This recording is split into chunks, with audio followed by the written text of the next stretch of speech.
Round 1. Get ready. Greetings collectors and welcome to today's retro game review. For just about as long as I can remember, I've been playing games published by Sega, from the humble origins of their 2D masterpieces to the more elaborate polygon based titles. Join me today as I revisit a much loved cult classic in Virtual On Cyber Troopers. For a significant amount of time, Sega's ability to bring the thrill of its arcade titles into the home was a major draw for gamers like myself here in the UK. The massive 16-bit catalogue, followed up by the 32-bit Titan chipsets, and then the more advanced titles running on the Naomi hardware, have undoubtedly shaped a generation of gamers. Here in the UK, arcades were in steep decline by the mid to late 90s. Ask most people born after 1990 where you can play an arcade cabinet, and most will reply at a bowling alley, ice skating hall, or if you're in luck, the local pub. Dedicated arcades though, well, these are few and far between. It's for this very reason the Sega Saturn won an important place in our hearts. 90s England wasn't exactly downtown Shinjuku, where you could just walk through the pachinko halls or down to the multi-level arcade to your heart's content. For many, the Sega Saturn became our window to the world of mystery and magic that is Japanese arcade gaming. From memory, I can only ever recall seeing a Virtual On cabinet once here in the UK. The custom hardware, such as the cabinet control sticks, meant that there was an instant barrier for any number of them to find their way onto our shores. What became the Japanese #1 coin-op of 1996 made it here via the Sega Saturn, and it was well worth the wait. To get to the heart of Virtual On, I could best sum it up as a tactical mech fighter. In essence, giant robotic fighters battling it out in a variety of arenas. There's a very decent cast of characters, each with their own strengths, weaknesses and personality.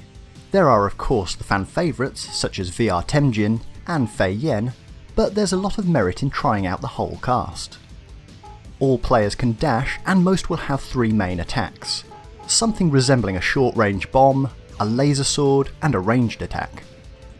Throw into the mix though that some of the troopers will have homing missiles, whilst others will have devastating handheld weapons for close-up and personal attacks.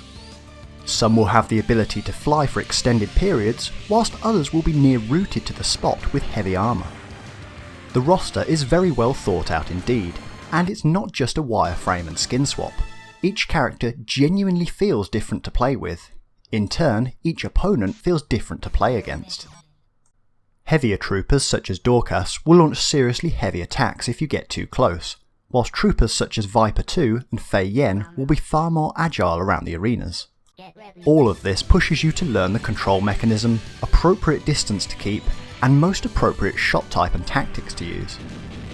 What may look incredibly chaotic here is actually a really immersive and fun experience.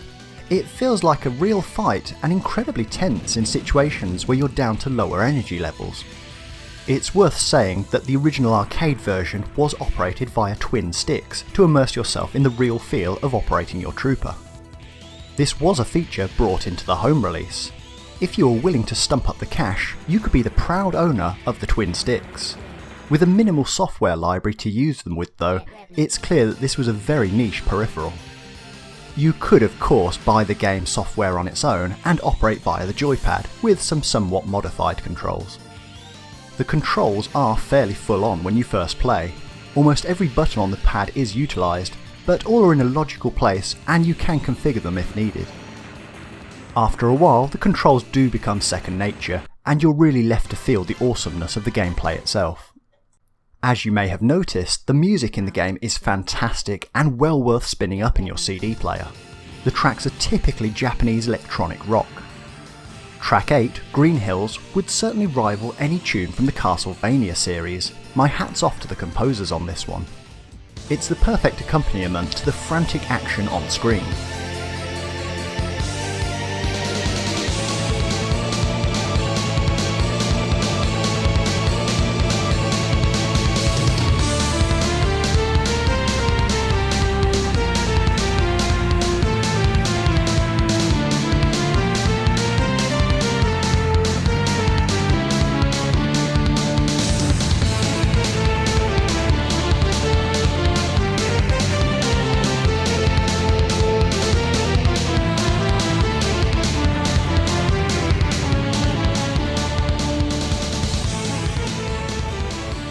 With this being a Sega Saturn release, we did of course get the CD quality audio.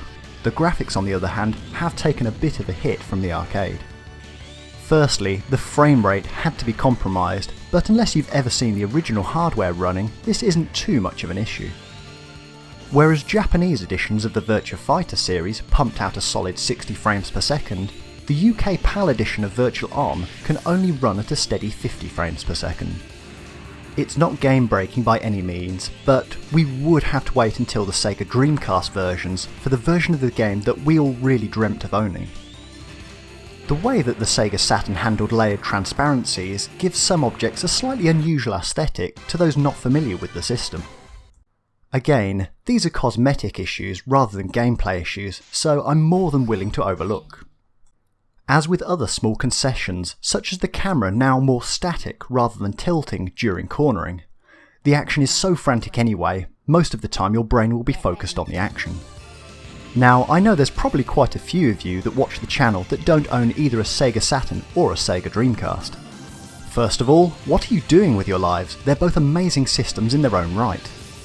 The Japanese 2D fighter series on the Sega Saturn is well worth the entry price on its own for any serious 2D fighter fan.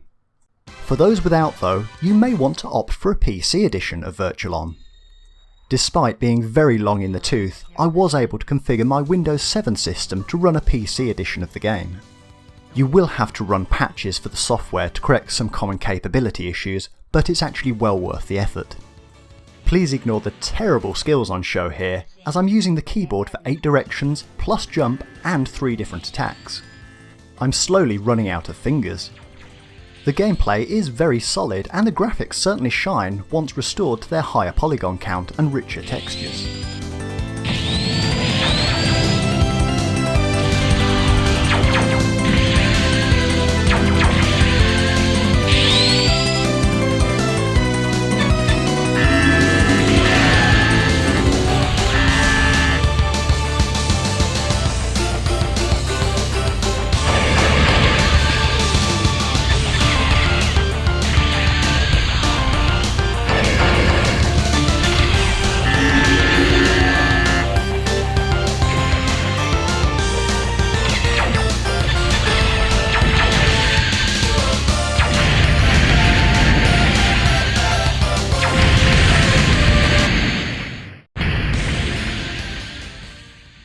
For an authentic feel though, I come back to the Sega Saturn edition, as it was the version I first played. The game features several Easter eggs including hidden costumes. My favourite has to be the hidden Sega Saturn units on the troopers themselves. If you look very carefully, you can make out the units held on the back of the troopers. As the characters jump, you're even treated to a quick glimpse of the spinning game disc. It's one of those long-running threads at Sega to hide versions of their hardware and software within the games themselves. Perhaps the best known example are the Dreamcast backpacks in Typing of the Dead. James! Amy! Harry! Thank God you're alright. What the hell's going on in this city? Don't know, but it's very similar to the 1998 Curian case. That case? James, go and prevent the confusion in the city. Okay. Let's meet at Sunset Bridge. We're counting on you, James. No more fooling around! For those of you that enjoy physical collections, Virtual On is really well packaged on the Sega Saturn. In the UK, you'll be very familiar with the plastic tray cardboard outer combo. The manual is a decent length and covers standard controls plus the twin stick editions. Overall, it's a nice piece, and it's everything you would want from the release. Here in the UK, expect to pay anywhere between 10 and 20 British pounds. For the North American release, you should be able to pick up the NTSC edition for around $25 US.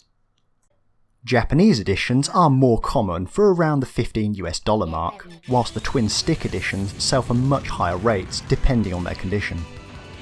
So, is Virtual On Cyber Troopers worth collecting? For me, it's a solid yes.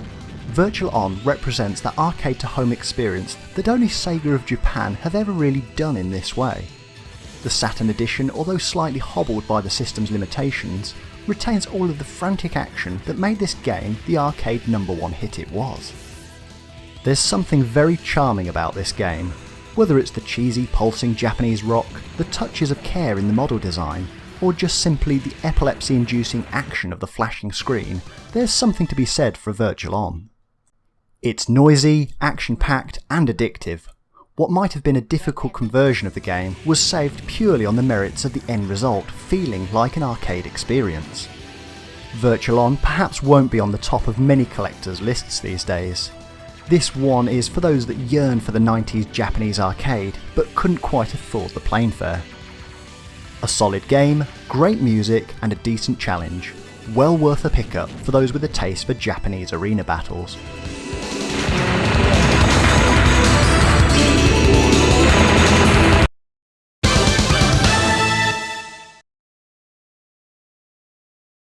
Hello again, I hope you enjoyed today's show and thank you for the view. Remember, you can always comment, like, subscribe and find us on the social media sites below. Happy collecting!